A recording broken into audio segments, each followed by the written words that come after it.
What's up guys, my name is Freeze, and in this video I'm going to talk to you guys about crosshair placement.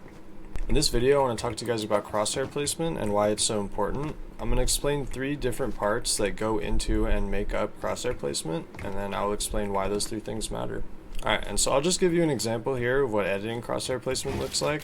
If you wanted to edit these 4 tiles of this wall, bad crosshair placement would be doing an edit like this, where you're moving your crosshair fully around these 4 tiles in a very wide motion. And good crosshair placement in this situation would be a small movement like that. You're still selecting the 4 tiles, but you're barely moving your mouse. And so I'll show you why this makes a difference. You might think that's a small detail when it comes to your building and editing speed, but I'll show you why that matters. I'm going to do the same free build, except I'm going to do one side with good crosshair placement, and I'll do the other side with bad crosshair placement.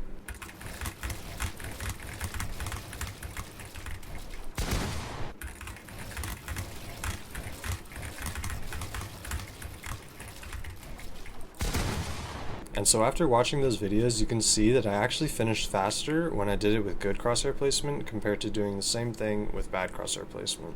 And having good crosshair placement will give you some extra time that you can use to figure out where your opponents are. You can do a lot with it.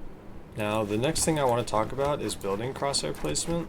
And so just to show you this, I'm going to show you one move. I'm going to do it with good crosshair placement, and I'll do it with bad crosshair placement. So say I'm trying to do this move here.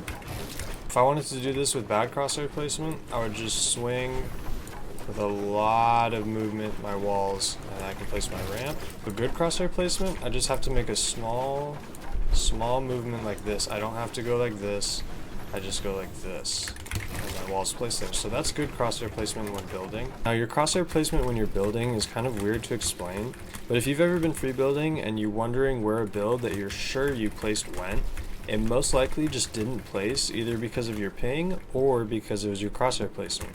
There's certain situations where you need some very specific crosshair placement in order to get the build pieces down, and so sometimes I've noticed that my builds don't place, not because I'm lagging, but it's because I'm not actually putting my crosshair where it needs to be for these builds. Now another thing I want to talk about with your crosshair placement regarding your building is where your crosshair starts and ends when you do something. So say you're trying to do a quad edit like this. If you're planning on just going straight forward, then it's fine. If you leave your crosshair right here, you can move it to any section that you want, and it's not really going to be a hassle because you're right in the middle of this tile here. But if you're doing a quad edit and you're going to turn to the right and do a second quad edit like this, then you want your crosshair to end up closer to this right side, which you're going to be moving.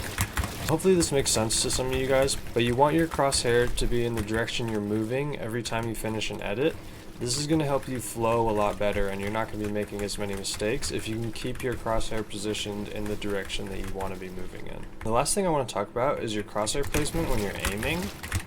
And so you might be kind of confused, you might not know what exactly that means. So I'll show you good examples and I'll show you bad examples of this.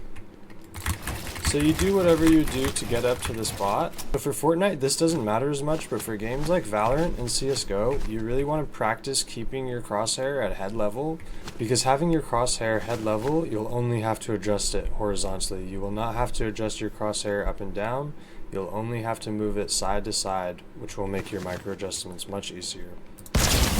And so some of the things you can do to make it a little bit easier to have better crosshair placement in this way. So when you're making a peek, try to finish your edit in the area that your opponent's head is in.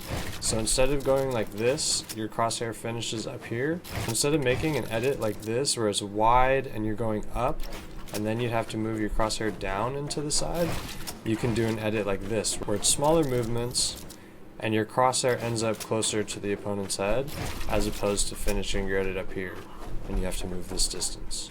Alright guys, I hope this video made a little bit of sense to you, and I hope you're able to learn something new. If you guys want me to make a video on how to improve your crosshair placement in these ways, then just comment down below.